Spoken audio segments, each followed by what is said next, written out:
অদ্ভুত বিষয়, কমিশন এখন আমাদের সামনে প্রস্তাব হাজির করবার সময় সেই সমস্ত নোট অফ ডিসেন্ট বা ভিন্নমত বাদ দিয়ে দিয়েছে। এটা একটা 410 ডিগ্রি হলো না? 54 বছর পরে এখন বাংলাদেশ বেশ বড় ধরনের সংকটে আছে। রব ভাই হয়তো এখন সেরকম সুস্থ নন, কিন্তু আপনারা তো আছেন, ভাবি আছেন, স্বপন আছে, সিরাজ আছেন, সবাই আছে। আমি আপনাদের কাছে প্রত্যাশা করি এই সময় আপনারা আপনাদের ভূমিকা রাখেন। আমরা এবারেও কিন্তু আশায় বুক বেঁধেছিলাম, মনে করেছিলাম সারা পৃথিবীতে এত বড় খ্যাত একজন মানুষ যারা ডক্টর মোহাম্মদ ইউনূস, উনি নিশ্চয়ই ভালো কিছু করতে পারবেন।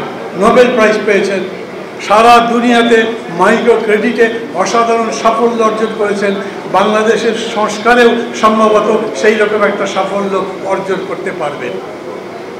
8 মাস ধরে কথা বলেছি, তারপরে একটা চুক্তি সই করেছি, সনদ সই করেছি। সবাই জানেন দলিল যখন লেখা হয়ে যায় সেই দলিল বদলানো যায় না, কিন্তু এরা দলিল বদলে দিয়েছে। যেদিন সই করেছি সেই দিন আর্টিকেল 5 ওই দলিলের মধ্যে জুলাই সনদের সেটা বদলে দিয়েছে। আর এইবার যেটা করলো ঘোষণার মধ্যে, বিএনপি তাদের নিজের বক্তৃতা করেছিল, অনেকগুলো বিষয়ে তাদের দ্বিমত আছে, ইংরেজিতে বলেন নোট অফ ডিসেন্ট। ওনাদের নোট অফ ডিসেন্টের সাথে আমরা কিন্তু একমত নই। ইউনিভার্সাল কার্ডিয়াক হসপিটাল, আপনার হৃদয়ের আরো কাছে। আমরা তাদের সাথে সহমত পোষণ করি নাই, কিন্তু বিএনপির নেতারা বলেছেন আমাদের এই ব্যাপারগুলোতে ভিন্নমত আছে, আমরা সেই কারণে আপনাদের আটকাচ্ছিলাম, আপনারা প্রস্তাব পাশ করে নিয়ে যান, সই করে দেব, কিন্তু যখন ভোট হবে তখন মানুষের কাছে বলবো এই ব্যাপারে আমাদের এই দৃষ্টিভঙ্গি। মানুষ যদি আমাদের সমর্থন করে তাহলে আমরা এটা বাস্তবায়ন করব, আপনাদেরটা করব না। এ তো ঠিক কথাই, জনগণ যা বলবে তাই তো হবে।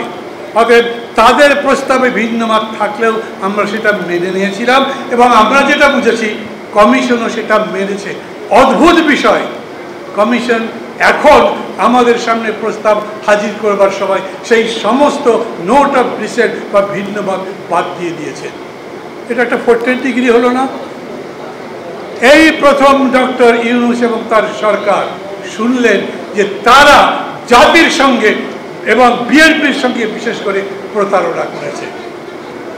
আমি একটু ভুল বললাম, প্রথম শোনেন নাই, উনি যাদের কথায় দেশে এসেছিলেন, দেশের দায়িত্ব নিয়েছিলেন, বলেছিলেন ওরা হচ্ছে আমাদের নিয়োগকর্তা, যারা এই আন্দোলনের মূল ভিত্তি তখনকার মতো স্থাপন করেছিল। এখন যারা এনসিপি করে তারাও বলেছে এই সরকার আমাদের সাথে প্রতারণা করেছে।